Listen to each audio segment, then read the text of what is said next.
మహబూబాబాద్ జిల్లా కేంద్రంలోని జిల్లా కోర్టులో ఘనంగా యోగా దినోత్సవ వేడుకలు జరిగాయి. అంతర్జాతీయ యోగా దినోత్సవం కేంద్ర ప్రభుత్వం 2015లో అధికారికంగా ప్రకటించింది. ఈ కార్యక్రమాన్ని పురస్కరించుకొని జిల్లా కోర్టు సముదాయంలోని బార్ కౌన్సిల్ హాల్లో ఏర్పాటు చేసిన యోగా డే కార్యక్రమాన్ని జిల్లా ప్రధాన న్యాయమూర్తి జస్టిస్ పసుపులేటి చంద్రశేఖర్ ప్రసాద్ మరికొందరు ప్రముఖులు, సీనియర్లు, జూనియర్ల సిబ్బందితో కలిసి యోగాసనాలు చేశారు. ఈ సందర్భంగా జిల్లా ప్రధాన న్యాయమూర్తి యోగా అనేది పురాతనం, కొన్ని వందల సంవత్సరాల క్రితం భారతదేశంలో ఒక భాగమై ఉందని తెలిపారు. ఈ యోగాసనాలు చేయటం వల్ల మన శరీరం తేలికై మనం పనిలోనూ ఉత్సాహంతో పనిచేయవచ్చని అన్నారు. మరి ఆరోగ్యాన్ని కాపాడుకోవటానికి ప్రతి పౌరుడికి యోగా దినోత్సవ శుభాకాంక్షలు తెలిపారు. నిత్యం ప్రతిరోజు ఏదో ఒక వృత్తిలో ఉండి బిజీగా మన జీవన విధానం అలవర్చుకున్న తరుణంలో శరీర ఆకృతి మారిపోతున్నందున మన వయసు రీత్యా మన శరీరాన్ని ఆరోగ్యంగా కాపాడుకోవాలని సూచించారు.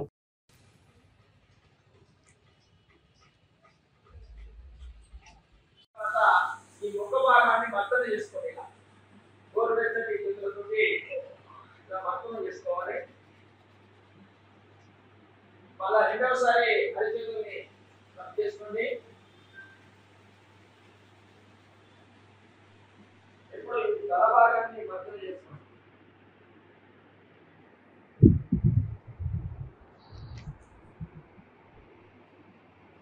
ఇలా చేసిన తర్వాత ఈ రెండు అరిచేతుల్ని కనులయ నమః 2 3 4 right leg 5 one more 6 7 8 9 left leg 10 11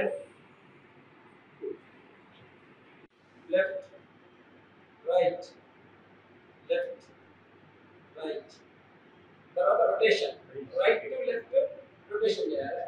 left to 7 కొట్టు వరకు ఆడాలి. శరీరంలో మిగతా భాగం ఆకాశాన్ని చూసే విధంగా మార్చాలి. 8 మళ్ళా కొండ ఆకాశంలో పాదాలు ఎంత బడిబల ఆడాలి భూమి. 9 ఇప్పుడు లెఫ్ట్ లెగ్ రెండు చేతుల మధ్యకి రావాలి. మన తల ఆకాశాన్ని చూడాలి. 10 మళ్ళా రెండు కాళ్ళు ఉంచకుండా తలని పెట్టాలి. 11